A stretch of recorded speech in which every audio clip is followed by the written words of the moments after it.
Fala pessoal, beleza? Eu sou Charlie Braga. Hoje eu vou falar um pouquinho de programação orientada a objeto, PO. Vou dar um conceito básico aqui, vou começar da base. Vou começar explicando por meio de um desenho para ficar mais simples. Aqui é o exemplo de conta bancária, tá? Então em PO tem dois conceitos básicos, que é entender o que é uma classe e que é entender o que é um objeto. Uma classe, por exemplo, quando você vai criar uma conta bancária, é um escopo especificando o que uma conta precisa. Então, aqui no nosso desenho, a gente tem do lado esquerdo aqui, esse retângulo maior, a gente tem o que a gente chama de atributos da classe. Então, a classe precisa ter um nome da pessoa, do cliente, precisa ter o tipo de conta, precisa ter a agência. Eu coloquei etc aqui que precisa ter outros dados. Eu coloquei só o básico, só para exemplificar, tá? Essa classe é um molde do que a gente precisa para criar uma conta. A partir desse molde, a gente cria as contas reais, tá? As contas que vão ser instanciadas, que a gente fala, programação. Então, por exemplo, vou instanciar uma conta, o Michael vai na agência, por exemplo, ou vai usar o aplicativo no qual ele vai criar uma conta. Então, ele vai inserir o nome dele, vai ter a conta que é corrente, falta um Ezinho aqui, mas é corrente, vai ter o que é o tipo da conta, né? Vai ter a agência, que aqui eu coloquei 5874, coloquei um valor só para exemplificar também. Esse seria o objeto 1. Depois, uma mesma pessoa pode usar o mesmo aplicativo e criar uma outra conta para ela. Essa pessoa, por exemplo, o nome dela é Jenny, uma conta poupança, e a agência é 9873. E daí pode ser criado N objetos, tá? Então, repare que a gente tinha um molde, uma especificação do qual a gente deu vida a ela, de várias formas, tá? Utilizando, claro, o escopo aqui. Então, seguindo esse mesmo exemplo do banco aqui, eu criei aqui um código em Java, que vou explicar passo a passo, de forma bem simples. Então, siga aí para vocês entenderem, tá? Vamos lá. Primeiramente, a gente tem uma classe que vai especificar o que você precisa para criar, para instanciar o seu objeto. Essa classe eu chamei de conta. Aqui eu estou programando no IDE VS Code na linguagem Java, tá? Beleza. Primeiramente aqui, a gente define a classe. Então, public class, conta. Aqui a gente define os atributos logo após, tá? Eu vou voltar para private, beleza. Então, a conta, o que a conta tem? Quais os atributos? Ela tem um nome, ela tem um tipo de conta, nome da pessoa, né, do cliente, o tipo de conta, se é corrente ou poupança, por exemplo, e o número da agência. Essa conta eu defini como string, tá? Então vai ser baseado em texto, esse tipo de conta, nome e agência. O tipo de conta apesar de ser um número, ele não é calculado. Então, o número que não é calculado, eu prefiro usar string, que eu posso manipular esse número, entendeu? Algumas vezes eu posso usar ponto, número, tracinho, mais fácil manipular. Então, esse aqui é o nosso controle de visibilidade, esse private. Ele está falando que os atributos são privados. Então, esses atributos podem ser usados apenas dentro da classe. Tá? Vou explicar com mais detalhe para frente. E aqui é o valor do saldo, logo aqui embaixo. Tá vendo? Então, esse valor do saldo é dinheiro. Então, eu coloquei float, que é um número com vírgula, e é privado também. Vou explicar mais para frente que é privado. Mas pense que isso aqui é o controle de visibilidade. Se é privado, a gente pode usar apenas dentro da classe. A própria classe em si é pública, quer dizer que alguém pode chamar ela e utilizar coisas públicas dela. Logo após, quando você cria uma classe, está criando uma conta, a primeira coisa que você cria uma conta no aplicativo, por exemplo, você enviar seu número, você vai enviar o tipo de conta e a agência. Então, eu vou revezando aqui entre aqui a função principal. Essa função principal aqui é a função main, a classe app. Ela tem aqui a função main e essa função ela vai chamar a conta e vai realizar as atividades, as transações, tá? Por exemplo, a primeira conta que eu vou criar é do Maico. Então aqui eu falo na classe conta, no meio da classe conta, eu vou chamar ela de conta 1. E aqui eu vou estar instanciando, né? E aqui eu vou estar alocando esse espaço em memória com esses dados aqui. Então eu estou criando a conta para o Maico, o tipo de conta 1 é a agência aqui que eu enviei o valor, 58,94. Quando eu faço isso, eu estou chamando o construtor da classe. É esse construtor aqui. É o mesmo nome da classe. Então, public, conta. Lá no main eu enviei o nome, enviei o tipo de conta, num e a agência. Então, o nome vai receber o nome. Repare que esse diz aqui, ponto nome, eu gosto de usar ele, é ideal porque ele fala que você está acessando um atributo da sua classe. Então, difere, entendeu? Então, esse atributo aqui diz, sempre que é o diz, é da sua classe, é esse aqui em cima. E esse que vem aqui, nome, é o que é esse de baixo aqui, tá? Que não tem diz. Então, você pode usar o mesmo nome, facilitando, o mesmo nome de variável. Aqui, por exemplo, agência é agência. E mesmo assim, você consegue diferenciar quem que é da classe, quando usa diz, e quem que está recebendo por parâmetro, que não usa diz. Então, a agência recebe a agência. E saldo aqui no início, quando a pessoa cria a conta, ela não precisa colocar dinheiro na conta. Ela não coloca dinheiro na conta. Então, o saldo é zero. Então, repare que eu não recebo saldo por parâmetro, mas eu preciso setar um valor para ele inicial, que é zero. Nesse momento, a gente só tem duas contas, então a pessoa não precisa escrever lá o nome da conta, ela vai digitar só se é 1 ou se é 2. Então, se for 1, por exemplo, é conta corrente. Então, o tipo da conta deve ser corrente. Se for 2, é poupança. Então, é isso. Ela criou a conta. Existem as transações que a pessoa vai fazer após criar a conta, que é depósito, que é retirada, que é ver saldo e tal. Dado que a pessoa criou a conta aqui, eu crio uma função, um método que vai retornar, vai dar um print na conta. É basicamente isso. É essa função aqui, ó, public void, e a gente vai imprimir os dados da conta. Eu vou explicar mais detalhes depois aqui, mas repare que eu não retorno atributo, por exemplo.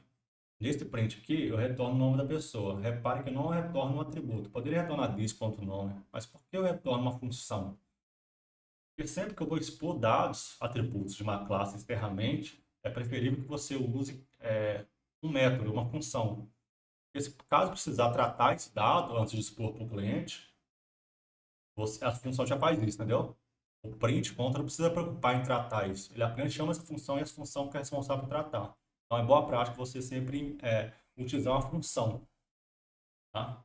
Então repare, e foi justamente por isso que eu coloquei os atributos que aí são privados, porque eles não vão retornar, não é ideal que eles retornem para fora, para quem chamar. Então é ideal que você use um get. Então aqui eu tenho um get tipo de conta, retorna o tipo de conta, get agência, retorna agência, get nome, get saldo, olha que interessante, get saldo, por algum motivo pode ser que o saldo fique negativo, por algum tipo, como é que a conta funciona internamente, os cálculos.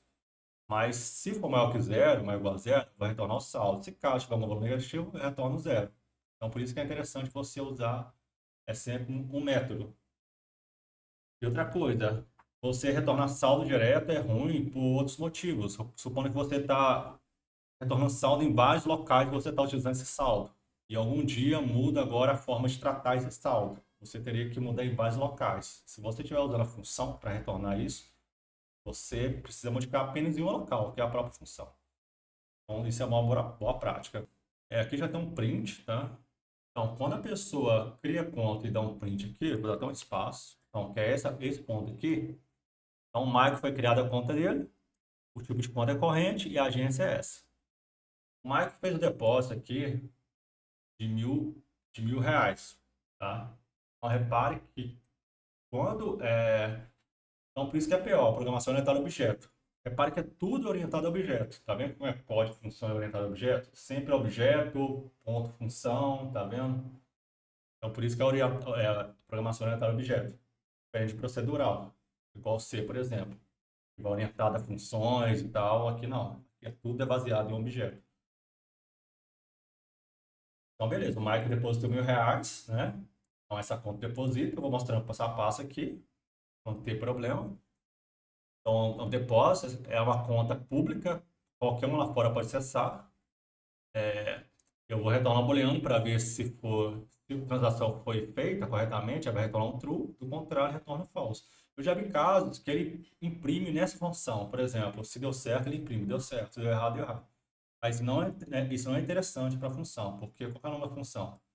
A função chama deposita. Então, o que ela tem que fazer é depositar. Não é igual aquela que ela imprimindo. O máximo que você pode fazer é retornar um true, se deu certo ou false. Porque se caso a função for utilizada em outros locais, tiver um print, aí você começa a ter problema, entendeu? Ela começa a ser usada em outros locais e ela não pode printar. Não pode, só pode depositar, por exemplo. Aí a gente começa a ter problemas. Essa função é o seguinte: se você deposita um valor que é maior que zero, que é o ideal, seu saldo que você tinha antes, ele vai ser incrementado com o valor. Esse mais igual aqui seria equivalente a igual this ponto saldo mais valor. Então é o saldo do objeto, é igual ele mesmo, mais o novo valor. Então você está incrementando aí o novo valor. Essa forma é uma forma mais fácil, resumida de escrever. Tá? Então se deu certo, a gente vai retornar true. Tá? Se caso o if não entrou no if, quer dizer que deu errado. Então já retorna false. Então o Maigo aqui inicialmente depositou R$ 1.000, depositou 1.000. Aqui, true, deu certo. Depois o Maico aqui nessa linha, na linha 8, ele resgatou 100, deu certo também. O resgate é bem parecido com o depósito, tá vendo? Bem, a cópia e depósito, a diferença é que você vai decrementar. Em vez de você usar o mais aqui, na linha 24, você vai usar o menos. É o saldo que você tem, menos o valor. Vai ficar na sua conta, porque você está tirando dinheiro. Agora, o aplicativo, agora uma outra pessoa está usando o aplicativo, tá? Outra pessoa foi lá, por exemplo, vai criar uma conta para ela. Então, ela criou uma conta. A gente vai distanciar uma conta, a gente vai chamar de nome diferente, agora conta 2, tá vendo? Essa pessoa tem o nome dela é Jenny, ela vai criar a conta 2, que equivale a poupança, e essa aqui é a agência dela. Ela deu um print na conta, a Jenny, poupança, a conta, beleza, foi criada. O próximo passo aqui, a Jenny fez mais transações. A gente está querendo ver se nossas validações vão funcionar corretamente. Beleza. Na linha 13 aqui do código, a gente fez um deposita de zero, né? Deposita de zero funciona? Então aqui, ó, depositou zero, não funciona, retornou false, porque igual a gente viu lá no código, depósito precisa ser maior que zero para retornar true. Para incrementar, retornar true, do contrário, retorna false. Não fez nada no saldo de Gini. Próximo passo, ela depositou 5.000 na linha 15. Beleza, deu certo, true aqui embaixo. Depois ela tentou depositar, por alguma erro de digitação, ela tentou depositar menos 50. False também. Nosso código lá valida. O valor precisa ser maior que zero. Opa, depois ela conseguiu aqui. Outro dia, por exemplo, depositou. Não, desculpa, agora é depósito. Desculpa, aqui era resgate, na linha 17, tá? Não tem como você resgatar um valor negativo. Porque o resgate de valor negativo seria equivalente a você depositar um valor positivo, né? Então, o sistema também tem aqui o controle, tá? Essa linha 23 aqui. O depósito, o valor precisa ser maior que zero para ser resgatado. A gente depois tentou resgatar 500. Então aqui deu certo. A linha 19 deu certo aqui, true. Por fim, a Jenny tentou resgatar 400. Também deu certo. No final, a gente vai imprimir o saldo aqui da Jenny, da main. Então, vamos chamar a função getSaldo. A getSaldo é essa aqui. A gente já falou sobre ela, né? Então, vai retornar aqui 4.100, corretamente. Para mostrar que os objetos são independentes, não interferem no outro, tem uma segurança aí. Depois, Mike foi lá no aplicativo dele e queria ver o saldo dele. Repare que é R$ 900, que é diferente do saldo da Jenny, que é justamente as transações que o Maicon fez. Ok? Beleza. Vamos supor que eu tento acessar aqui, em vez de acessar o getSaldo, tento acessar o saldo diretamente aqui. Será que a gente consegue? Não consegue, porque lá o saldo é privado. Tá? Tem essa segurança. Se o saldo fosse público, por exemplo, public, salvar.